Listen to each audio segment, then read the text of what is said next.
What is going on, everybody? Welcome to an edition of Brown's Thoughts here off the Mike Sports Network. So, a big day on Thursday for the Cleveland Browns in terms of, dare I say it, the legal system, because a couple things legally, I guess, went the way of the Browns, if you want to say that.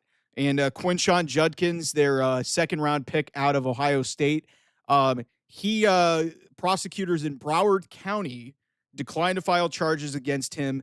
He was accused of misdemeanor domestic violence and battery, so he's effectively off the hook. He hasn't been signed yet, but assume that will be the case. And maybe he gets a suspension from the NFL. The other big piece of news that came out is Isaiah Bond, who went undrafted, a high-profile wide receiver who played at Alabama and he played last year at Texas. He had a sitting sexual assault case, and so basically, that case was not billed, and he faces no further criminal charges in his case. And basically, he wrote a long letter. There's conflicting reports about this, but Isaiah Bond basically put up a long letter on social media, basically thanking the Cleveland Browns for the opportunity, and we're led to believe that he has signed with the Cleveland Browns.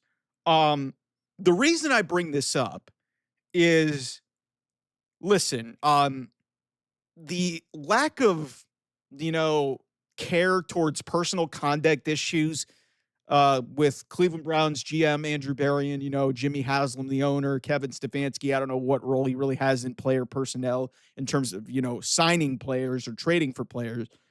But this has become a big issue with the Cleveland Browns. And I think the Browns have a serious problem here because, listen, this has been an issue even going back to John Dorsey. He signed Antonio Callaway, and Antonio Callaway had a litany of issues too.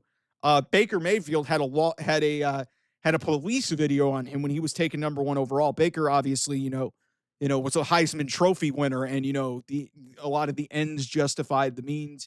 And he was able to perform at a pretty decent level before ultimately he was traded out of Cleveland in 2022, which then led to Deshaun Watson with all of his freaking civil lawsuits and all his sexual misconduct that was going on, him being brought in.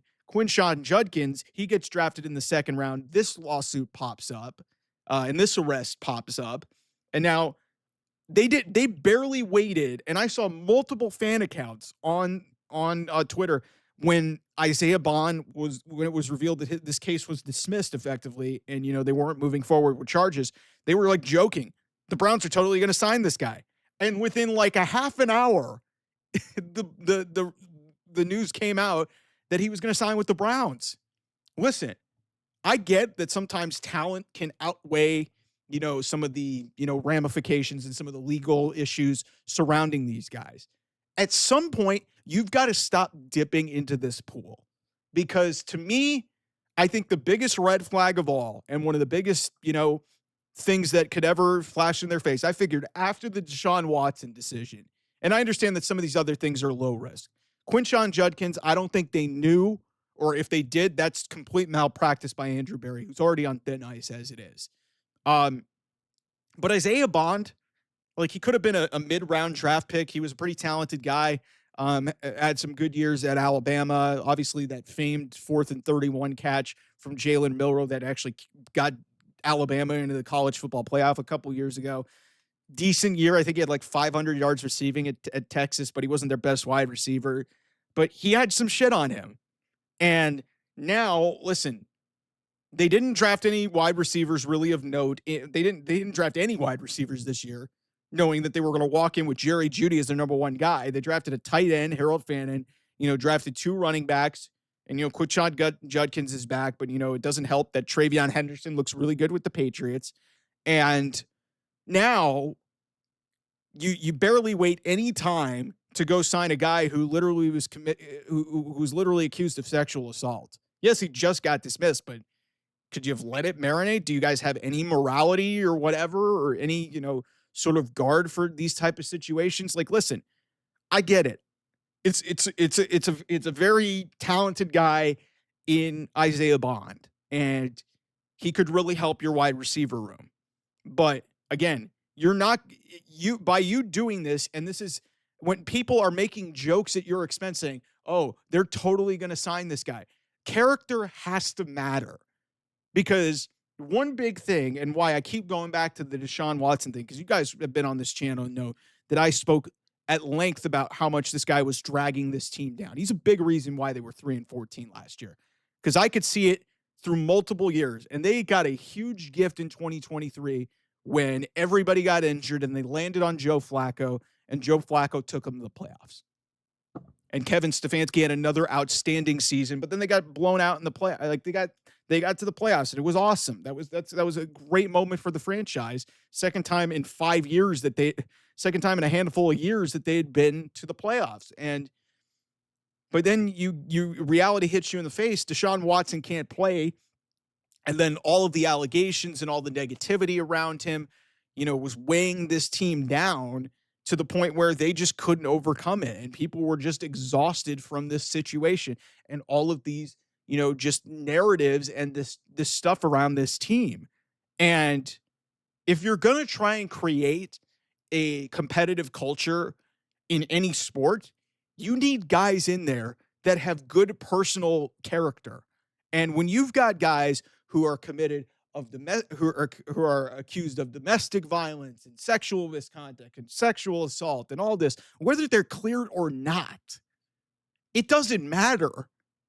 At some point, you have got to, look at the personal character thing and stop, valuing talent over, the character and hoping for that. You guys had the biggest flagrant disregard for that maybe in the history of professional sports when you traded multiple picks and gave a fully guaranteed contract to Deshaun Watson, who not only had all the shit on him to begin with, but he hadn't played in 2 years and was going to get suspended for season. And now you're on the hook for 2 more years of that contract while he's sitting on, and now you're trying to figure out your quarterback situation again.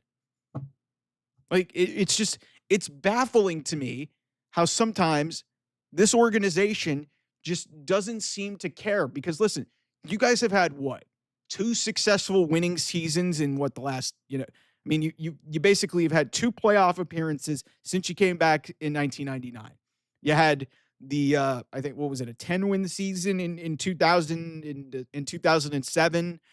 And you had the season you've had 3 playoff seasons. I stand corrected. 3 playoff seasons since 2000 and since 1999. Yeah, the 2002 season. You obviously had 2020, and then you obviously had 2023. Listen, it's hard for me to endorse this, and it's almost hard for me to root for this team when they're bringing in guys that are talented. It's one thing to have talented players, but it's just you don't just bring in guys. And especially this Isaiah Bond thing just jumped out to me because this guy literally got cleared of a sexual assault case. And within an hour, this guy was announcing that he was signing with the Cleveland Browns. Like, what the fuck? You're not even going to let this breathe? It's like you were literally outside the guy's door immediately waiting for him to be freed. Like, what are we doing? What are we doing? Personal character has to matter, especially when you have 50 guys in your locker room who were drained and drawn out from having to deal with all of these questions and all the negativity and all the narratives of what was going on with Deshaun Watson and everything that happened out of that. And yet, again, you go for a guy who had a sexual assault charge against him. It wasn't a formal charge, but it was it was an accusation. And yeah, he got cleared of it. He wasn't charged of it, but still, it's there. It's still there. And until he speaks something publicly and there's evidence of the fact, people are going to believe whatever they want to believe. And optically, it's not a good look. So at a certain point, the Browns have got to figure this shit out because this is ridiculous. They've got to stop doing this. You've got to start, looking into some of these guys who have high quality character, who you're going to bring in, who actually are good dudes. And they brought in a standout guy in Dylan Gabriel, who's undersized as a quarterback. And, people are down on him because, hey, Shedeur Sanders got brought in. Shedeur Sanders is not a bad kid.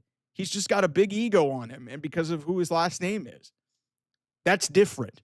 These are guys who are having legal issues. And this has happened way too many times under Andrew Berry. This even predates Andrew Berry. This may very well be a Jimmy Haslam thing. And I've said this for years. He needs to sell the fucking team because he is a complete. They're never going to win with Jimmy Haslam as their owner. They're never going to. So anyway, thanks so much for watching. I'll see you guys soon.